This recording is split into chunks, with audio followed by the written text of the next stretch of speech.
What is going on, YouTube? Thammagotcha here, and we have some more battles today. Getting into that elo range, starting out a little bit under ace now. Trying out this, well, you know the team, the Legend Run team, and we're gonna see how it performs in the lower rank of ranked battles here. Like I got Obstagoon on the lead. We're seeing Meganium right where you want to see the grass type with the Obstagoon.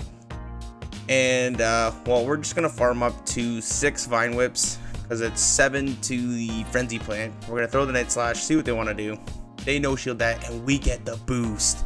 Oh my gosh! So I think I end up shielding this actually. Oh my, no, I let that go, and that does some big damage. Not as much as a Venusaur would have done because Meganium is a bit tankier, so it doesn't deal as much damage. So my thought process here is I farm once and then I shield this, and then I can farm all the way down and have a loaded move for whatever wants to come in. And we are very, very low HP. Even shields, and hopefully we can get a shield from whatever wants to come in, and it is a Sableye. So I'm really glad I won switch advantage there, just so we can align our Alolan Ninetales on the Sableye. And it's a Bastiodon in the back, and Swampert eats Bastiodon for breakfast, and the trainer top lefts. GG's to my opponent there. So hopping into the next match, another amazing lead. Well, not another, amazing lead. Stunfisk. I have been seeing so many Stunfisk and Trevenant leads, so comment down below if you have been seeing the same. That or Swampert. I've been seeing so many of those Pokemon in the lead, and hey, with the Obstagoon lead, it kind of works out really, really great. So they're throwing the rock slide. I'm gonna no shield that, and they're throwing the second rock slide. If they don't throw in the earthquake there, we would have survived it, but it would not have been pretty. So they swap in to that Dragonair, and we have the Charmander for them. A Body Slam is not going to KO us, so I elect to no shield that. And we farm all the way down, and we should be almost at a Weather Ball, and this should be knocking out the Galarian Stunfisk. If they shield this though, they do shield that. That must mean they're weak to Charm in the back, so we can just Charm all the way down, and we're definitely going to shield this up just to see what's in the back. Mirror shields here, and oh yes, it is a Trevenant, and this could be a little troublesome here. So we're going to hit the Weather Ball off. They shield that. I come in with the Obstagoon.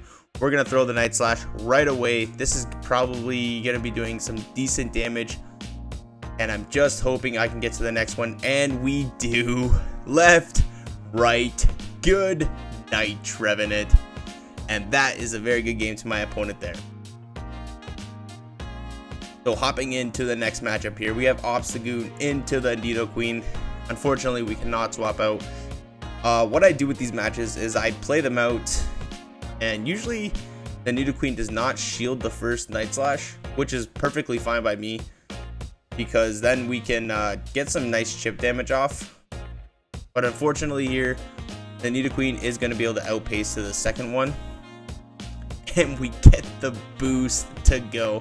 I'm not going to bother shielding this because the counters are resisted, and we can just come in with Swampert and load up on some energy, because all they can do is throw one Poison Fang. So my opponent makes an amazing play here. They come in with a Bomb of Snow, and if I had Sludge Wave, I would have thrown the Sludge Wave at the Bomb of Snow. But yeah, that is quite unfortunate.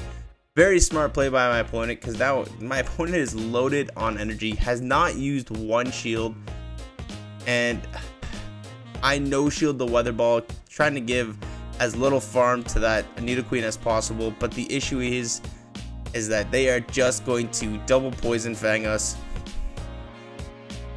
and that might be a good game here. So I like to no shield this because I know it's just the Poison Fang, and then we're at such low health that they might just be able to Shadow Claw us all the way down. I'm gonna go straight for the Earthquake here, doing as much damage as possible, and we get that. Oh my gosh, that is so clutch. And we're at such low HP that they are just able to, we lose a Heartbreaker. One more Mud shot, and that would have been a simultaneous KO. great lead in the next match here. We have Morowak into Obstagoon, and I'm gonna build up to right where they get to the Shadow Bone, and I'm throwing the Night Slash here. That gets the shield. If you're the Alolan Morowak, you definitely do not want to shield the first one, just because it's not going to KO. And if we get the boost, you're definitely going to have to shield the second one, and you're going to go down both shields. So I'm going to no shield this, calling that they don't have Fire Blast, and it's just a Bone Club. They're going to get to another Bone Club, and this matchup is actually not that bad for Alolan Morowak. Look at, we are already down to red health.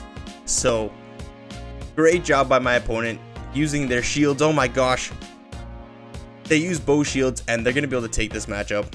It's okay. I have another answer to this in the back, and I stay in a little bit too long with Swampert here. Actually, I should just be swapping right away into my Alolan Ninetales, because the charms are absolutely gonna be chunking here, and the Mudshots weren't doing anything, but I just decided to build up energy because, hey, why not? So we're able to charm down that Shift Tree before it gets to another Leaf Blade, and it's a Bastion onto the back. So, you know what? I'm kind of happy I stayed in a little bit with the Swampert there, but either way, we would have had this game. 0 shields left, and all we had to do is get to an EQ. This is going to be taking out that Bastion. Left, right, good night, see ya later. And, ooh, I think we shield this. It is a Shadow Bone, and if this was a Shadow Alolan Morowak, this Shadow Bone probably would have taken us out, but we survive, get to the next Hydro, and we are going to take this game. GG's to my opponent there. So hopping into the final matchup, I do believe it's Obstagoon versus Stunfisk, another Stunfisk, and they swap into their Swampert, which is good. Kind of good for us. I mean, we can shield once. We can definitely take one Hydro, but they decide to Sludge Wave. Oh my gosh, and that does massive damage. My gosh, and then they get to another Hydro Cannon. I think I just eat this. No, I shield this. Yeah, okay. And then we farm a little bit more extra energy. 3 more Mudshots, because I wasn't sure if they were on the 4th or 5th.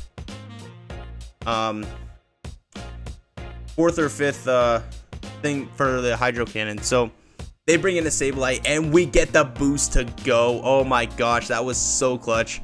And the good thing is here is we reach another Night Slash, and all we really have to do is get both shields here. So I'm leaving it all on the table for my Swampert, and my opponent does not know that. So, you know what? I think I do elect to shield this, which I did not need to do because it was just another foul play, because they did not get to another, they did not get to a return. So, but either way, we were boosted. That cross shot would have did so much damage. And then we get the CMP tie here. Look at this cross chop, boosted.